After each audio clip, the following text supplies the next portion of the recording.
Welcome to Board Game Binge, the place where we bring you bite-sized, bingeable board game content from across the industry. I'm your host, James Staley, and in this episode, we're chatting with Bobby Fiorentino from Board Game Design Secrets.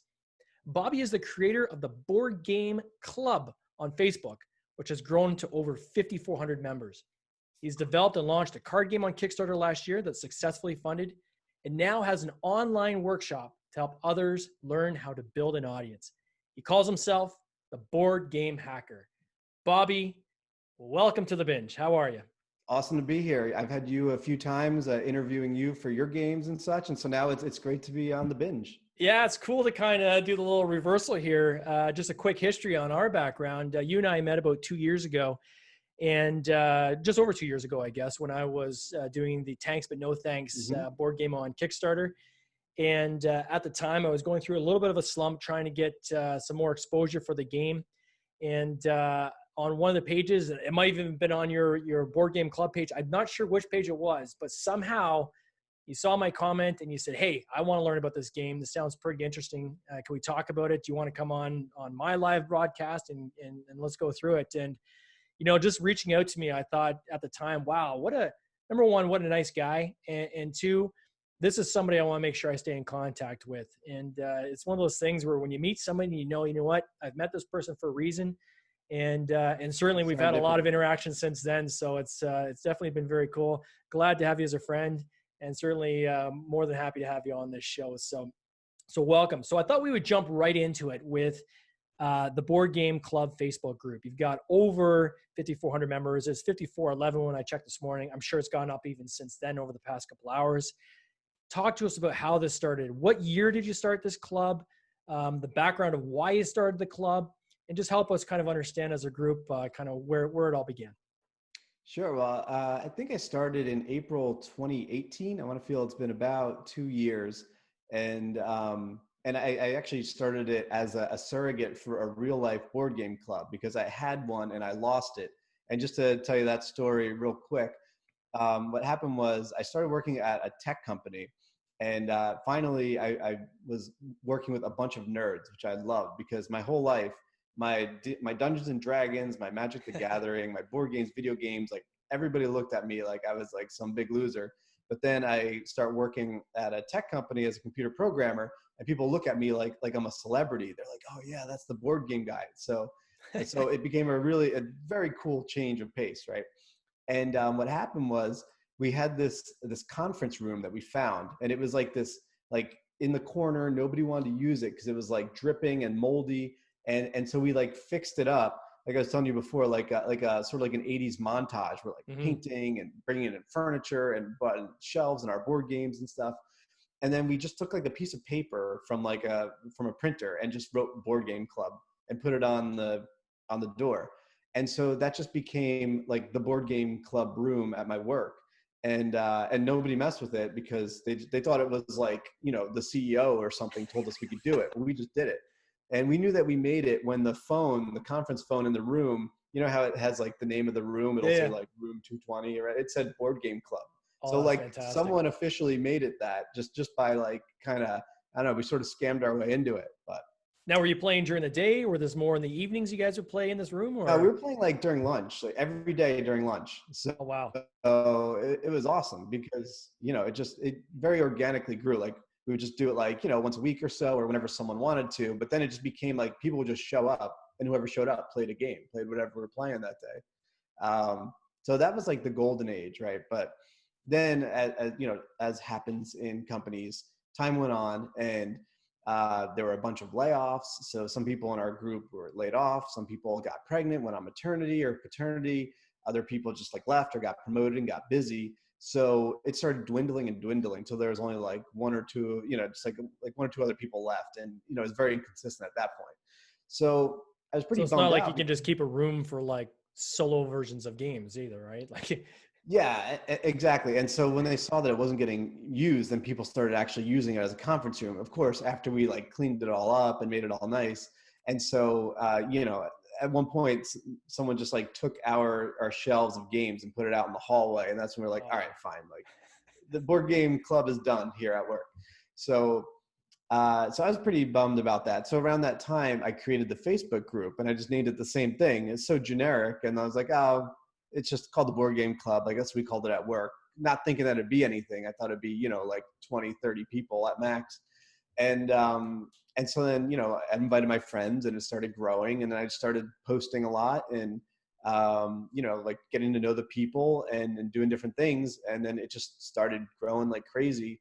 And then I noticed that people wanted to make their own games. And so that's when I started helping people like you promote their own games. And that's been a really exciting part for me. But at that point, I hadn't even thought about making my own game, which I'm sure you'll want to talk about at some Sure. point. So so 54, like that's a fairly large group, right? 5,400 is not a small number. Um, and I think the thing almost self-feeds itself now, right? Like it's now organically just grows on its own. It's kind of Yeah. taken on its own life. How did you get there? How did you get up to the 5,400? So some advice maybe you have for other people out there that are starting their own groups or their own pages where they're thinking, how do I get, without dumping a bunch of money into advertising, how do I get my group up to that kind of size? What was your secret? So it was a little bit easier when I started back 2 years ago. When you invited people, I think they were just like automatically added to your group, right? Now I think you invite them and they still have to like opt in. So I had a little bit of a head start. So that helped out because I just like invited like all my friends. And I was like, if you don't want to be in here, you drop out if you don't want. But that gave me at least enough people that whether they were interested or not, they became interested, or maybe they knew people that were interested. And so they, invited more people. So that was like off the bat. From there, I think the best thing I did early on was I was posting a lot of content, and I'm doing this now with Board Game Hacker. I was going live every day, and I was just talking about different board game things, or I was just taking video of what we were playing that day, Yep. or talking about like what we liked, or like what boxes we liked, and what mechanics, things like that. So that was good. But then when it started taking off and getting around 1,000 members, that's when I was like, maybe this could be bigger. And so I started doing things like doing like contests and giveaways and that sort of thing. And that really helped a lot. And I did a little bit with Facebook ads just to see how that would work. And I had mixed results with that. But I'd say by far, word of mouth, content, and contests were the best way to grow. Definitely content is king, and keeps people coming back to for more, right? So it keeps them from getting bored. On the contest front, so you ran a lot of contests, right? And I know that we sponsored some of them as well. For someone out there looking to do contests, how best do they do that without having to invest a lot of their own money? Because obviously there's a cost of a game, and you have to ship it to whoever it's going to be shipped to. So how did you manage that process when you were doing it? Yeah, so most of my early contests were, I was just an Amazon Prime member, and so shipping was free. So I would just pick a relatively inexpensive game, something like Flux or, Carcassonne or something like that. Something that's like 15, 20, 25 bucks. And then what I would do is to try to offset that, I would subsidize it by people who had campaigns. I would say, and they wanted to promote their game. I would say, look, you can come join, you could promote and I'll help you promote. I'll do an interview with you. I'll like post Mm-hmm. about you. But you just have to fund one of these giveaways. So it was relatively inexpensive for them, 20, 30 bucks, Yeah. or sometimes they would give out a copy of their game. And they would get a lot of exposure on it for much cheaper than a lot of the other sites. That could be, I think 500, 1,000 or more, depending on what kind of following they have. I know for us it was easy because we didn't have a physical game at the time. We were just going through the Kickstarter. But what we were able to offer up is, hey, when we do our fulfillment, we'll add that person to our fulfillment list. So Right. no cost for you because I'm taking care of the shipping. It's coming from our location. We got the benefit, obviously, from having the exposure of the game. So it was kind of a win-win situation. So that worked out Yeah. quite well. Now, from there, you then pivoted, right? So you're a bit of a jack of all trades. So you go from creating this club, and which kind of started off as just as a hobby, and then became something bigger. And then how did that transition then into you going on the kick? Because you actually did a Kickstarter campaign yourself, right? Yeah. So what happened was I noticed one of the posts I did was, how many of you have thought about making your own game, or or made a game? And it was a poll, and it was crazy that like almost everybody at least wanted to make their own game. A lot of people already had an idea for a game, and then some of them were actually working on the game, like playtesting. And this blew my mind because I thought that maybe there were like, I don't know, 5% people like wanted to make a game, but it was like 95% wanted to make a game. So at that point, I was like asking them why they didn't, and the same reasons were coming out. It took too much time. It was too expensive, marketing budget. And because I do have this sort of like jack of all trades background from like accounting, real estate marketing, computer programming, I'm all about the hacks, which is why I made a page now, Board Game Hacker. Yeah. Because I am probably like the most motivated lazy person you ever met. Like I want to do things, but I want it to be easy. I don't want to spend a ton of time. I don't want to spend a ton of money. I just want like the TLDR, give me the good stuff. So I figured I could go in and like go through the campaign process, do a Kickstarter campaign with a very low goal, a very simple game, find out everything I could, and then share that information. And then if I wanted to make another game later, I feel like doing the groundwork of a simple game first would be a good springboard, because then you prove that you have something, and then you have all those people that you could bring with you to the next game. So that was the thinking there. And so then we made This Game Is a Disaster. Ed brought on some part. Oh, look at that. A little box here. I was one of the backers. Like, I think you did a Kickstarter campaign, meanwhile. Yeah, I think, hey, tell me. Yeah, so just a little thing for the people who are actually joining on video. So this game is a disaster. A disaster movie themed game. All those cheesy disaster movies. We wanted to hit all those tropes. Yeah, it's pretty cool. Comedy horror kind of vibe. So, and that's the one thing I would say. A lot of people I talk to, even as part of my, the meetup groups I go to, it's surprising how many people have at the very least thought about, man, this is the kind of game I would do. And for me, it seems like you've got kind of two camps of players. You have the people who are passive players that just happen to be at someone's house and that game pulls out and they're like, sure, I'll play a game. But people who are actively playing board games on a regular basis, from my experience, most of them, at least over 80%, seem to at least have some ideas as to how they would do a game if they're going to do a game, or they have an idea that they think about. Or if you're doing a play test with the game that you're designing, they're coming in with opinions. Here's something you should consider. Why don't you do this? Or this is something that's not working, but what if you tried this? So I wasn't that surprised by that number. But what I usually say to people who are looking to do a Kickstarter themselves is start off small, right? Try one that's small, kind of cut your teeth on it. Number one, it's a much lower risk for you. But at the same time, there's a lot of things about Kickstarter. You and I both know this, have done the campaigns, is that there's stuff you don't know that you don't know until you actually get into it. That's exactly what I was going to say. You don't know what you don't know. Yeah, and even Kickstarter itself is a little bit quirky in how its platform works. That there's certain parts you can't even see until you launch. Right. So you can't see your dashboard until you launch. You have no idea what the end user survey looks like until after you've launched. The fulfillment side, you kind of have to navigate yourself and do a lot of research. So until you've actually gone through one, or you've had somebody that's maybe gone through one that can guide you through it, there really is a steep learning curve there, right? So I think it's pretty cool. I think that's why it's good to start out with a simple game, simple process. And what I did was I was sharing that all along. I was doing live streams, I was posting videos, and I was like, here's what the page looks like. Here's this, here's that. Because I think people, they're like, I would do Kickstarter, but I don't even know the first thing. I don't know what would happen. It's that like unknown. So I think like showing people, like lifting the veil, showing them what's happening. I think that's helpful. And, I was looking to inspire people to make their own game, because, I like games that just regular people like me and you put together. Yeah. Because that's when it's just like a more indie grassroots kind of thing. And, it's fun to know who, it's like knowing where you get your cow from, like knowing the farmer. You're eating the steak, but I want to know which cow this came from. Exactly. What would you say was your biggest learning, or what was the biggest kind of surprise to you when you did that Kickstarter campaign? That's something that you're like, whoa, I wouldn't have known this if I hadn't have gone into this and at least tried.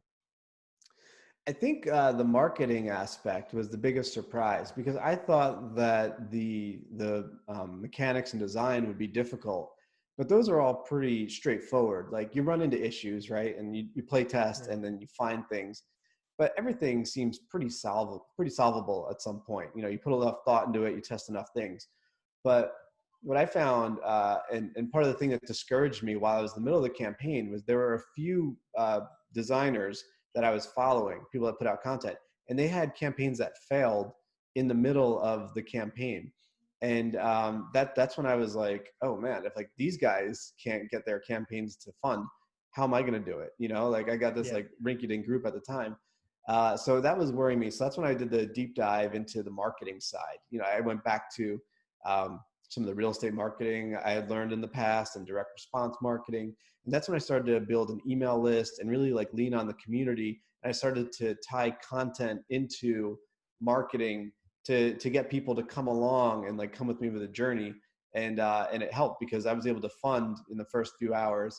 And from there it just snowballed. And then it got, you know, the algorithms kicked in, and you know, tons of other people just found it from browsing Kickstarter. So yeah, I would say that the marketing angle was the biggest surprise. Now, the one thing I want to say in terms of starting small, and I stole shamelessly this tactic on my last Kickstarter after seeing what you guys did. Awesome. And hey, I learned from others, right? And Yeah. you set your target was set at $500, right? Mm-hmm. So that sets you up for a 98% chance that you're going to fund. I mean, you really have to fall flat if you can't even hit Right. $500. I mean, your friends and your family alone should be able to get you to $500. And then can you talk a little bit about the structure of how you did the manufacturing of the game and the fulfillment of the game? You made some decisions there specifically that allowed you to scale this very small to go through the process. Can you talk a little bit about what you utilized in that regard? Yeah, because it was our first game and it was small. We weren't sure what we wanted to do with it. We didn't know if we wanted to retail afterwards or anything. We didn't know if it would fund. We didn't know, you know, anything. So we decided to go with just a more expensive but local company that would do all the fulfillment and everything. It was a Game Crafter. And as you know, Game Crafter puts out very high quality stuff, but it's very expensive. You know, it's generally more suited for prototypes than it is for, you know, actually shipping and fulfilling. But the good thing is they ship everywhere. They do it all for you. It's made in the US, so you don't have to wait for it to come from China on a boat 3-4 months, whatever it is. You don't have to deal with like import taxes and duties and just all that stuff. You know, that's the stuff that people are like, man, if I made a game, like it's almost like you're more afraid if it does fund than if it doesn't, because it's like, now what? Like, I don't speak Chinese. I don't know what to do. Yeah. I don't know what happens if it's lost at sea. So, you know, it was a conscious decision to just like make it simpler, like cut out as much of the other stuff as possible. And we just focused on making the game as good as we can, getting the artwork the way we want it, and really marketing, like getting it out there, getting it known to people. And when we were able to concentrate on that, I think that's why we were able to do so well. We weren't focusing on all the other stuff. And, you know, not having to worry about fulfillment is a huge part, as I'm sure you know, because you've done a lot of fulfillment yourself. Yeah. So in that case, it's fair to say you're setting yourself up to, at the very least, break even. You're probably not going to make a lot of money per unit, Right? Because again, as you said, thegamecrafter.com is the website, is set more for prototypes. You can use that as a commerce store, but you're making, you know, maybe 25 cents a game. Very small margins. Yeah, small.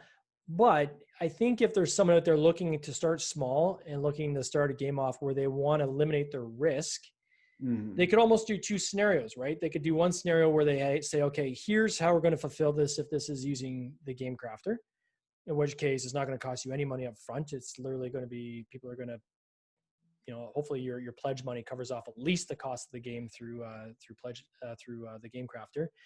But then you could also, in parallel to that, go the other route, which is, okay, I'm also going to work out the costs of doing this through a proper manufacturer if I hit a certain level of pledges. So you could have those two scenarios ready to go. And depending on how your pledging goes through your campaign, if you hit, you know, maybe you don't crush it, but you hit your goal, well, then you know at least that game's going to get fulfilled and you went through the process. It's going to get fulfilled through the Game Crafter.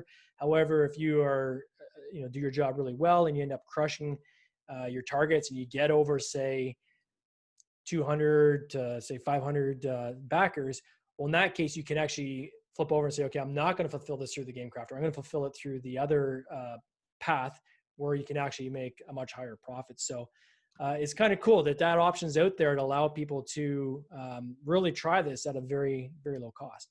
Right, and that's exactly what we were thinking. And rather than just trying to plan everything up front, it's like you just kind of let the market tell you, right? Does anybody want this game? Let's find out. If only 20 people back it, or just enough to barely make it work on the Game Crafter, then we do that. And we learned a lesson. We learned maybe this isn't the game that they want, but if thousands of people start backing it, then you realize you're onto something. Now you could start thinking about retail and what comes next. So yeah, I think it is important to let get a little bit of market information before you decide that you've got the next wingspan on your hands, and plan accordingly. So this naturally led you in the direction of spreading the love in terms of sharing your knowledge out there. You wrote a book called Board Game Design Secrets. You've got I guess for lack of a better word, of a workshop that people can follow and go through. Can you talk to us a little bit about what that is, who it's targeting, and what you hope to achieve with it? Yeah, so I think a lot of people have like really good ideas and a lot of great games out there, and but what they don't have is the marketing, and that's what I was talking about. That kind of not having that base of people. And I was lucky enough that I started it when I had a community already built up, but most people don't have that luxury. So I started to put together everything I learned from this campaign and other people that I had helped, and just my research. And one of the big things was building an email list. In my free guide there on Board Game Design Secrets, I talk a lot about my approach to marketing, my approach to building a game, especially your first game. Mm-hmm. And my two biggest things that are most cost effective, in my opinion, are building an email list and building up a community. And it's easier to build up an email list than it is to build a community, but it's great if you could do both. So so I put together a course on doing just those two things. And without kind of leaking the full program, there's a lot of, I would encourage anybody to get the book. It's a quick read, but it definitely gets gets the creative juices flowing. In your actual workshop, what would you say would be, if you were to give somebody a free tip that, one of the things that's covered off in this workshop, what's a tip you could give us of something you go through in this workshop? So the biggest mistake I see people make is if you build it, they will come, right? And they think about that in terms of the game and in terms of their email list, right? They think, okay, I'm going to build this game. It's the best game in the world. This is like, Settlers of Catan has nothing on this game.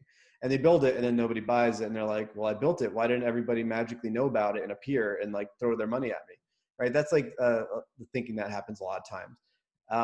And the same thing when they realize, okay, I need an email list now.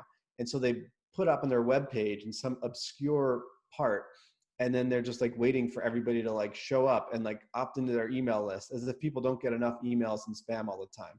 So the biggest thing that I would say, and on Board Game Hacker a few weeks back, someone asked me this question. They said, what's wrong with my page? Why aren't I getting any emails? And I went through, and with his permission, I like just sort of like ransacked his page. I was like, what is this doing here? What is the purpose of this? Why is this link there? What am I supposed to, I just like went through. And the gist of it is that nobody is clamoring to opt into your list. You have to give them a reason to, and you have to make it so simple that they have like no other option, right? So what I recommend people sending them to is something called a squeeze page, as opposed to your website, right? Like if you go to a website you've been naming, boardgamedesignSecrets.com, you'll see it's nothing. It's just the only thing you could do there is give your email address, right? You got the thing you want, which is the free book, and you got your email address. And that's it. There's not like cool video, or here's like my news feed, or here's my Twitter, whatever. Like, no, like you just give people one thing to do, and that's get their email, right? So that's the best tip I can give people. In the free book, I talk more about it, and certainly in the master class on email building, I go and show how step by step to do it. But yeah, just make a very simple page that just gets the email, and that's what you want to promote. You don't want to promote your site where there's a link somewhere obscurely that people can opt in. And then who's your target? Are you just going after people that want to do Kickstarters, or who are you trying to hit with this program? Well, with Board Game Hacker, I want to not just do marketing. That's just kind of like what's on my mind the most lately, because I Sure. feel like that's where people need the most help. But what I'd like to do is I'd like to expand it to people who haven't even made their own game, or just starting to make their game, right? I want to get the hacks that they take this like broad knowledge base, right? We've talked about this before, how there's just like so much to know when it comes to making a game. There's like play testing, there's shipping, fulfillment, manufacturing, and marketing, all the stuff, right? So I want to take like anything I could do to like save people a little bit of time, save people some web searches, save people money, like little hacks. You've seen my videos Yep. on my Facebook page. They're like, maybe like 2-3 minutes most of the time. And that's what I want to do. I want to help people make games faster and easier. I want to bring more people in the process, and then I want them to get their games funded as much as possible. What I think is really cool about the workshop you have is you've broken out into really these bite-sized pieces, right? People's attention spans are the shortest they've ever been, I think, in human history. So it makes sense what you're saying about the simplicity of the page where they go get your book, and all they have to give is an email address, but there's no other kind of distractions on that page. But I even found in your workshop you've structured that way as well, where it's very much broken out very methodically into steps. It's walking people, almost holding them by the hand, walking through step by step. You can skip past things if you want. For me, although obviously I love board games, I'm very interested in the board game industry. I found there's even stuff in there in my own business outside of board games that was useful. The one aha moment for me, I think, was when there was a module where you talk about owning your audience. Yeah. And what's crazy is there's stuff in here that is so obvious in hindsight, right? In hindsight, that you think, well, I already knew that, but I didn't do anything about it, right? I didn't do anything about it. Yeah, it's like you have a vague concept of this. Like, when you're, and when we talk about owning your audience, we're not saying like you own the person, but it's about like having access to them, like versus like, you have access whenever you want. And like we talk about on Facebook, even though I own the board game club, Mark Zuckerberg tomorrow could just like flip a switch and then like my group's gone, or like they only see 1% of the posts where they used to see, 50% of the posts. Yeah. And, so, and this happens all the time. All the time. Google, all the time. Instagram, Amazon does this relentlessly to us in our business.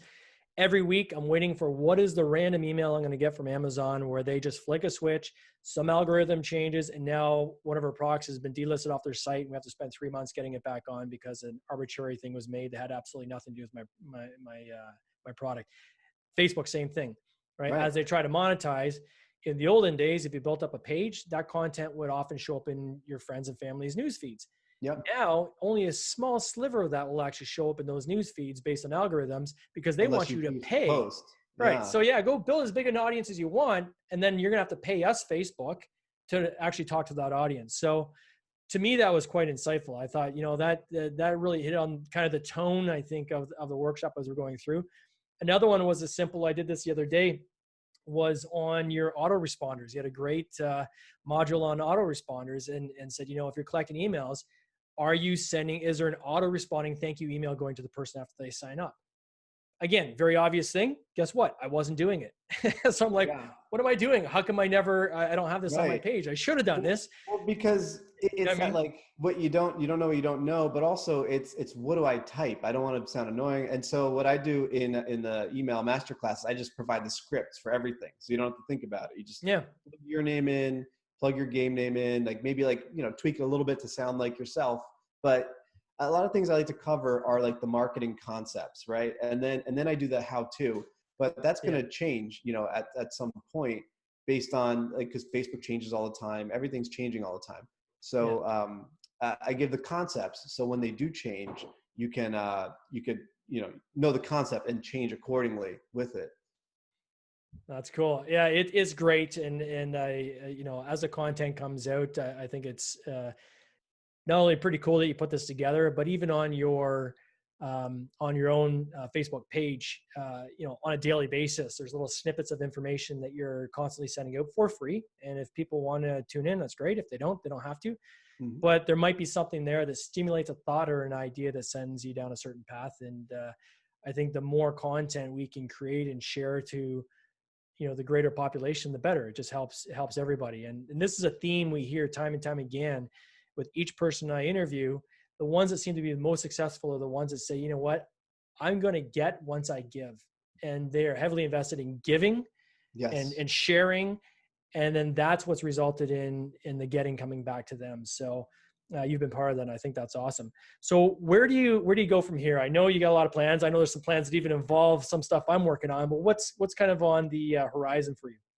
Well, besides Board Game Hacker, I obviously have to dabble in some games as well, and so I got a little nuts, and I decided to I decided to work on this very very exciting up and coming game you may have heard of, Nutty Squirrels. Yes, I may have heard about it. One of my games, of course. Yeah, Nutty Squirrels. Right now, we're targeting potentially the fall for it to come out. But if there's anything I think that I've learned in all the interviews I've done and all the research I've done is your biggest enemy is setting an artificial timeline for yourself and an Hmm. end date. And that can be your greatest enemy because it'll force you sometimes to rush. So we're definitely not going to rush this project. But yeah, I think it's exciting that you're going to be a collaborator on this Kickstarter campaign as we come out. Nutty Squirrels is a game that's 1 to 6 players. It's a combination of press your luck, resource gathering. You can power up your squirrels, and there's some take that elements to it as well. And of course, right up the type of zone of games I like to make and play are games that you can play in less than an hour and aren't too heavy, so the entire family can play without putting too much of a self promotion in there. But what I'm excited about is taking some of these tools that you've been developing and employing them on that campaign. I know you've even been working on some of your own games. So one thing that's been kind of cool is following your Facebook live videos you've been doing on a daily basis. There's some concepts you've been kind of toying around with, and I won't say them because I know that you want to leave that to your page. But anybody who wants to kind of follow along on how a game is created from scratch, check out the board. Now, your actual fan page is called the Board Game Hacker, is it? Yeah, the fan page, it's facebook.com/boardgamehacker, or if you Yeah. just search it, I don't think there's anybody else using those terms. And then the Facebook group is the Board Game Club, or actually it's /the Board Game Club. Yeah. So if you click on any of those, everything links to each other. So they're pretty easy to find if you search them. But I would encourage people to check out these Facebook live videos. They're usually only about 2 minutes long. Sometimes it's Bobby in a park and he's just thinking about something and he turns his camera on and says, "Hey, I was just thinking about this and I thought I'd chat about it." But it really gets to the genesis of how a game can be created, right? So from an idea, either it be a mechanic or a theme. And I think you've actually talked to both on, hey, I had a mechanic idea I was thinking about turning into a game. Another time you talked about a theme. And I know that knowing you, I know these will become games and probably in the next year or so. But anybody that kind of wants to follow that process, what better way to get in on the ground level to actually be part of these videos? Because every week there's a little snippet of, oh, here's something else I was thinking about. And much like you did with your disaster game, is they can follow along and see kind of how the game comes together and participate. And I'm sure there's going to be lots of opportunities for them to ask you questions and so forth as they go along as well, right? Yeah, and I'm excited. I like to be very transparent, so I like to, with Nutty Squirrels, I'm going to be excited to kind of show how we're going to use some of these ideas and concepts, and you can see it in action, and you can see how it works. So Yeah, I'm excited about that too. It's going to be kind of cool to cross pollinate onto your page as well. And we'll follow along the process there and people can see how that comes together. That game has been created. We're in I would say that what we call the play testing phase. So we've done hours upon hours. I'd say probably over 100 hours of play testing on it already, but there's more to come and more tweaks. And, Bobby, you and I have been talking kind of offline on that, on some of the tweaks we can make and some of the excitement around it. So we will make some announcements on that as we come. And, anybody out there that's catching this podcast, I'd encourage you, follow along. If you want to follow Nutty Squirrels, you can always go to Kickstarter and get a notification to notify you when that goes live. There may be some sprinkles on the Tin Robot Games page if you want to follow along. We're not going to necessarily put too much into the Board Game Binge Facebook group, because that's more about interviewing and podcasting and so forth. But if you want to follow along, you can check out there, or check out Bobby's pages, which he had just mentioned. So Bobby, man, this time always goes so fast when you and I talk. I do appreciate your time, and we'll definitely get you back on the podcast. And thanks again for coming. I really appreciate it. Yeah, it was great. All right, you take care. Cheers. Yeah.